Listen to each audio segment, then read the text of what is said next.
Welcome to Sleepy Chronicles. Whatever today brought you, the noise, the rush, the things that didn't go the way you wanted, you can set all of that down now.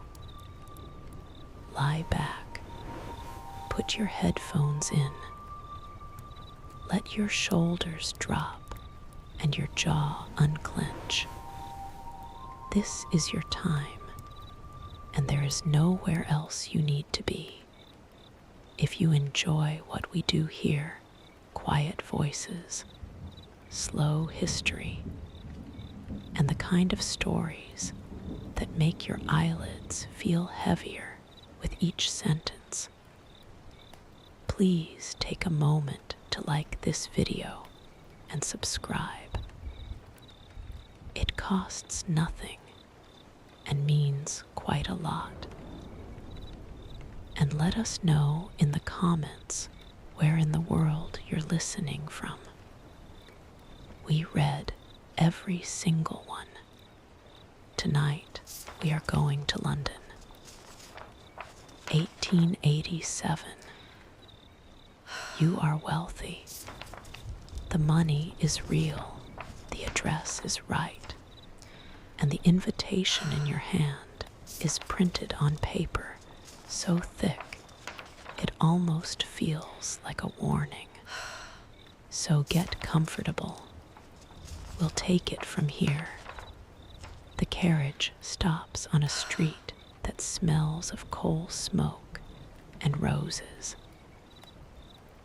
That is London in autumn. The beautiful and the suffocating, layered so closely you stop trying to separate them. You step down outside a Mayfair house. Not merely large, correct. The proportions, the ironwork, the stone steps smoothed by 100 years of the right kind of feet. Your gloves are new. White kid leather, bought 3 days ago on Bond Street. You pull at the left one and go up the steps. Inside, the entrance hall could contain your first home, the one before the money. Light falls from the chandelier in long bars across marble. Voices drift from ahead. Laughter, low and practiced. The sound of people who find all of this neither thrilling nor tedious, only familiar. A servant takes your coat. You follow the voices. The drawing room is occupied in every corner by people who seem to belong to it, the way furniture belongs to a room. Most you know by the way they hold a glass or speak to someone while looking slightly past them. You take a glass and move toward the center of the room. No one turns. This is the thing no one tells you about money. There is the kind that opens doors, and there is the kind that makes people turn when you walk through them. You have the first kind.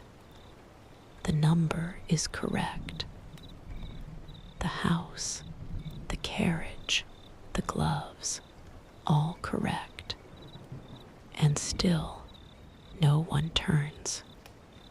You watch the room arrange itself around conversations you are not part of. And you understand, more clearly than before, that there is a difference between being invited and being welcomed. Across the room, near the fireplace, stands a woman you recognize, Lady Voss. You saw her once at a charity luncheon and remember her the way you remember certain paintings, not the details, but the impression. Gray silk, almost severe. A single strand of pearls that look as though they have never been near a shop. She speaks to a man in a dark coat, tilting her head slightly, as though listening to something he has not quite said yet. Then she looks at you. 3 seconds, perhaps 4. No smile, no nod. Then she looks back at the man and continues without pause. You take a sip of your wine. It is very good wine. Later, a man settles beside you, broad-shouldered, with a tan from real work. Alderton, he says. Cotton, Manchester. They are perfectly polite. Aren't they? He says quietly. You say nothing. He finishes his glass. They have been perfectly polite to my family for 11 years. And at Christmas, the cards always come addressed to Mr. Alderton. Not Alderton, Mr. He says this without bitterness. That is the most unsettling part.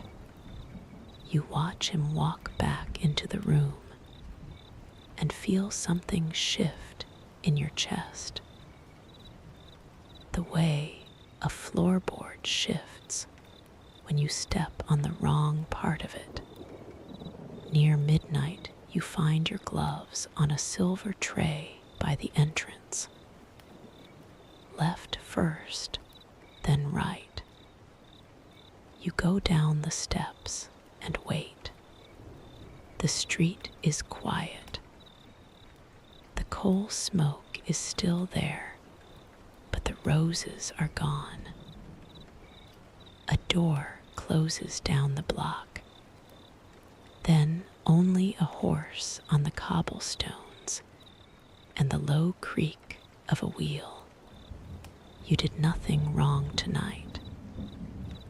You spoke when spoken to, smiled at the right moments, held your glass correctly. By every measure you know, you were exactly what you were supposed to be. And yet, you stand here with the quiet feeling that something has been decided about you. In a room you were standing in, by people who looked through you while they decided it. The carriage comes, you get in. You pull the glove on your left hand one more time. Not because it needs adjusting, because your hands need something to do. The city moves past the window, dark and certain of itself. You watch it. The appointment is at 10. You arrive on Regent Street a few minutes before the hour, which is correct, and you stand for a moment outside the shop before going in. The window displays 2 coats on wooden forms. Neither has a price card. That is also correct. Inside, the tailor greets you by name. He has a soft voice and the particular manner of someone who has spent 30 years making people feel comfortable while telling them gently that they are wrong. You show him the fabric you selected. Dark wool, almost black, chosen yourself from a sample book sent to the house 3 weeks ago. You had been pleased with the choice. You had been certain of it. He holds it to the light from the window and says nothing for a moment, then a beautiful wait, and sets it down. He moves to a drawer and removes another sample. Similar color, slightly different texture. He places it beside yours without comment and steps back. You look at them both. You understand. Yours is not wrong exactly, just not quite right. The difference is small enough that you could not have named it before this moment. And now that you see it, you cannot understand how you missed it. He has said nothing unkind. He has said almost nothing at all. You tell him to use his. He nods as though you have made an excellent decision, which is generous of him, and begins to take your measurements. He works quietly, calling out numbers to an assistant who writes them in a ledger without looking up. The shop smells of wool and beeswax and something faintly metallic, like scissors left near a radiator. You look out the window while he works. Regent Street moves past carriages, umbrellas, the particular grey of London in November. You think about the fabric sample on the counter. How certain you had been of it. How small the distance is between correct and almost correct, and how much that distance seems to matter here. Outside you walk. The park is quiet at this hour. A few nursemaids with perambulators, an elderly man near the fountain.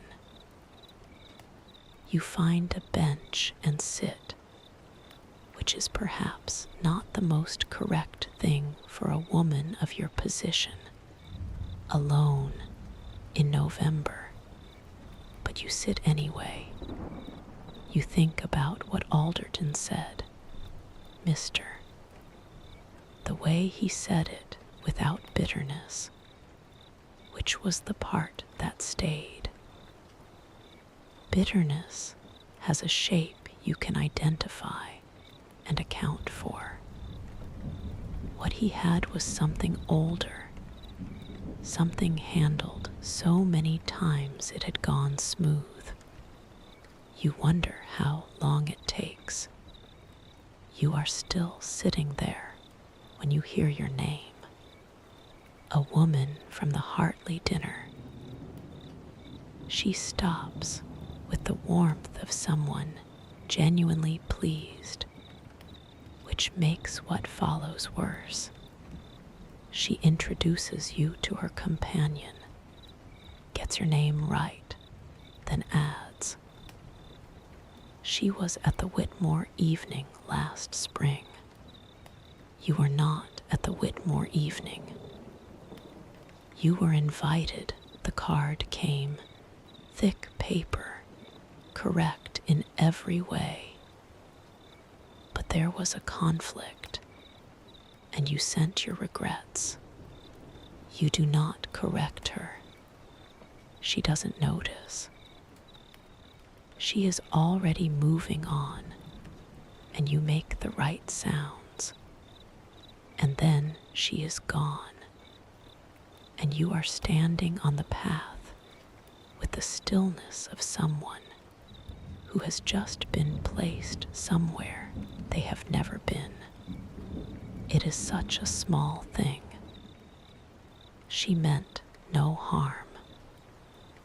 She was being kind, placing you in a room, giving you a history in front of a stranger.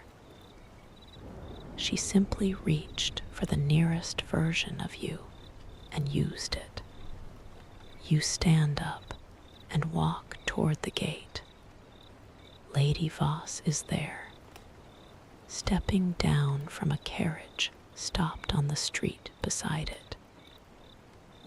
She is dressed for an afternoon call, gray again, a different gray, and she moves with the ease of someone who has never once considered whether they belong somewhere. She sees you 1 second, perhaps less. Then she continues and is gone. You walk back the way you came. At home, you remove your gloves in the entrance hall. Left first, then right. You set them on the side table and stand looking at them. White kid leather, very clean, very correct. You think about the fabric sample, about a name that was almost yours. About 1 second instead of 3, you go upstairs. The house is quiet. Outside the window, the city continues, as it always does, with complete indifference to what you are or are not. The invitation came on a Wednesday. Small card, no crest, just an address in Kensington and a time. Afternoon tea, Thursday, 4 o'clock. The kind of gathering that does not explain itself because it does not need to. You go. The house is narrower than you expected and warmer. A real fire in the drawing room, not for show. The kind that has been burning since morning and smells of it. 6 women, including yourself. The hostess, Mrs. Peel, greets you at the door herself, which means either that she has no adequate staff or that she prefers it this way. You suspect the latter. The tea is already laid. You take a seat near the window, which gives you the room. The conversation begins, as these conversations always do, carefully, like people testing ice. The weather, a concert someone attended, a book that 3 of them have read, and 1 of them has pretended to. You make the right contributions. You have become good at this, the small, precise effort of seeming entirely at ease. At some point, without quite meaning to, you mention your father's mills. You do not know why you say it. It is accurate. Your father had mills in the north, and that is where the money comes from. That is the whole of it. But you have not said it aloud in a room like this before. The words sit there for a moment. Mrs. Peel nods with genuine warmth. One of the other women adjusts her cup. It is a very small adjustment. You notice it completely. The woman across from you has been quiet for most of the hour. She is perhaps 30, with the kind of stillness that could be shyness, or could be something else entirely. She was introduced as Miss Hartley, not the same family as the dinner, or perhaps the outer edge of it. You are not certain. She does not dress expensively, but she dresses well, which is a different skill, and one that takes longer to learn. At some point, she says something about the Pembridge lectures. Quietly, into her teacup, almost to herself. You look at her.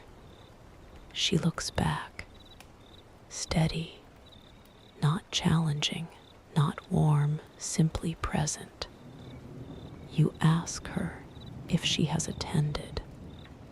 She says 3 times. They do not usually admit women without a male escort, but the side entrance on Tuesdays is less observed. There is a pause. Around you, the other conversations continue, oblivious. You think she has mapped the building. She has found the entrance they don't watch. She has been doing this quietly for some time. You had thought when you first saw her that she was simply unremarkable, a filler at a small table. You revise this opinion without letting it show on your face, which is itself a skill you have only recently acquired. The conversation moves on. Near the end of the hour, one of the women mentions Lady Voss, not to you, to Mrs. Peel, about a benefit concert in December. Her name lands in the room differently than other names. A small shift, like a change in air pressure. Even here, even in a room she is not in. The gathering ends at 5:30. You collect your things. Miss Hartley is also leaving, and you find yourselves in the entrance hall at the same moment, waiting for your coats. You could say nothing. That would be correct. Instead, you ask her quietly if the side entrance is always on Tuesdays. She looks at you for a moment. Something moves across her face, not quite a smile. Then she says, the 2nd and 4th Tuesday, and turns to take her coat from the maid. Outside, the air is cold, and the street is already dark at this hour. You stop at the top of the steps and pull on your gloves, left first, then right, and the leather is cool against your fingers. You stand there for a moment before going down. You said something true in that room about the mills, and no one turned away. You found an entrance you did not know existed. You asked a question you were not supposed to ask, and were given an answer. Is this what it looks like, you think, to begin to learn the right things? The street is quiet. Your carriage waits at the end of it, lamp lit, impatient. You go down the steps and toward it, and the city closes around you, as it always does, neither welcoming nor refusing. Simply there, simply continuing, as cities do. You hear it before you see it. A particular kind of laughter from the corridor, not loud, not improper, just the sound of people entirely at ease with one another and with the evening. You are passing the east corridor on your way back from the cloakroom when you hear it, and you slow without meaning to. The loca to the left of the stage. You had noticed it during the first act without registering what you were noticing. 10, perhaps 12 people. The right people, you could see that from the angle of your own seat, the particular way they arranged themselves. No one checking who was watching. No one who needed to. You had not received an invitation. You had not known there was one to receive. You find your seat and sit. The orchestra is still warming in the pit below, the sound of it filling the space in an unfocused way. Not music yet, only possibility. You look at your program without reading it. The words sit on the page, arranged correctly, meaning nothing. The interval comes. You go out into the foyer, take a glass from a tray, and stand near the window looking down at the street. The gas lamps are lit.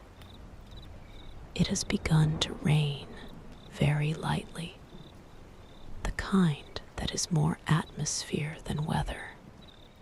Miss Hartley finds you there. She arrives without announcement, simply appears at your elbow with her own glass, as though you had arranged to meet here and are simply both on time.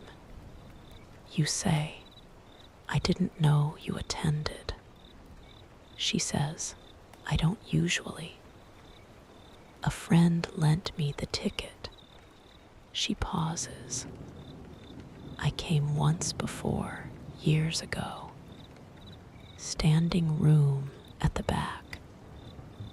The sound carries better from there, actually." You look at her. She is watching the rain on the glass, her expression the same as at Mrs. Peel's, steady, unhurried, giving nothing away that she has not already decided to give. You are about to say something when you hear your name. Lady Voss moves through the foyer with the unhurried certainty of someone for whom crowds part without being asked. She stops in front of you, not unfriendly, not warm, simply precise.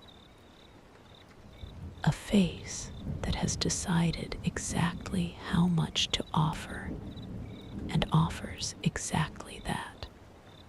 She greets you by name, looks at Miss Hartley briefly. The way you look at furniture, you are deciding whether to rearrange. Then back at you. She says, "I hope you are enjoying the program." And then, after a pause so small it could not be named, It is a difficult season to place oneself correctly. You feel your hand tight around your glass. You look at her and say, quietly, I find I am learning the placements quite well. Something moves in her expression. Not much, enough.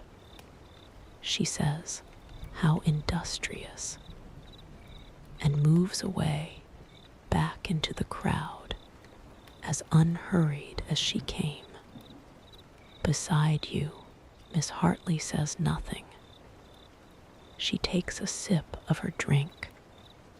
You realize your other hand has been gripping your glove at the base of the thumb. You release it slowly. The bell sounds for the second act. You go back to your seat, and the lights lower and the music begins, properly this time, with intention. And you sit in the dark and listen without hearing. The east loca is visible if you turn your head slightly to the left. You do not turn your head. You think about what it costs. Not the ticket or the dress or the carriage. The other cost, the one that does not appear in any ledger. You came here tonight because you were able to. You sat in the right seat, wore the right things, said the right thing to the right woman in a corridor. And still, there is a room you are not in. Still, there is a list you are not on. How much of yourself are you willing to spend on this? You do not answer. You let the music cover it. Let it sit there unanswered in the dark, which is perhaps the most honest thing you have done all evening. At the end of the night, you find Miss Hartley at the coat check. You wait together in silence. Then she says, without looking at you, you answered her well. You say nothing, but you do not disagree. Outside, the rain has stopped. The street is wet and bright with lamplight. You pull on your gloves and go down the steps, and the city receives you as it always does, without ceremony, without judgment, without the faintest interest in what just happened inside. The building is exactly where she said it would be. You stand on the pavement outside it for a moment. A Tuesday evening, the 2nd of the month, the air cold, and carrying the particular smell of London in December, coal smoke and something damp, stone that has absorbed 100 winters and released them slowly. The side entrance is on the left, a plain door, no sign. Less observed, she had said, you go in. The room is smaller than you expected. Perhaps 40 chairs, most of them occupied. No chandelier, no marble, no silver tray with glasses at precise intervals. Just chairs, a lectern, a row of high windows through which the last of the evening light is fading. The people in the seats are quiet, reading their programs or speaking in low voices. No one looks up when you enter. You find a seat near the back. You sit. A moment later, Miss Hartley settles into the chair beside you. She does not look surprised. She removes her coat, folds it over her arm, opens her program. Then, without looking up, she says, "You found it." You say, "It was where you said it would be." She almost smiles. You sit together while the room fills, and at some point, in the comfortable quiet, she says, "I used to come here with my brother before he went to Edinburgh. He was the one who found the side entrance. He was afraid of being seen coming to something like this. Thought it was beneath him." She pauses. "He was wrong about that." She says this without weight, as though setting a fact down somewhere convenient. You do not ask about the brother or Edinburgh or what came after. You understand by now that she will tell you things when she is ready, in the order she has decided, and that this is not withholding. It is simply how she is built. The lecturer begins. He speaks about the reform movements of the 1840s, the petitions, the women who signed them, the women who were told their signatures did not count and signed again anyway. You listen, not the way you have listened in salons, where listening is a performance, where you monitor the room while appearing to attend. You simply listen. At some point, you realize that no one in this room knows your address. No one knows what your father made or how much, or whether your house has the correct ironwork on its correct front steps. You are simply a person in a chair on a Tuesday evening, listening to someone speak about women who wrote their names on paper that was not supposed to hold them. It is a strange feeling. Not quite peace, something quieter than peace and more durable. Something that does not depend on anyone else to hold its shape. The lecture ends. The room stirs. You reach into your bag for your gloves and then stop. You look at them, white kid leather, very clean, still correct. You think about the Mayfair salon, the silver tray, the stone steps worn smooth by the right kind of feet, the fabric sample on the tailor's counter. 1 second instead of 3. A name placed in a room you were never in. You fold the gloves and put them in your bag. Miss Hartley is already standing, coat around her shoulders. She looks at you, then at the bag, and says nothing.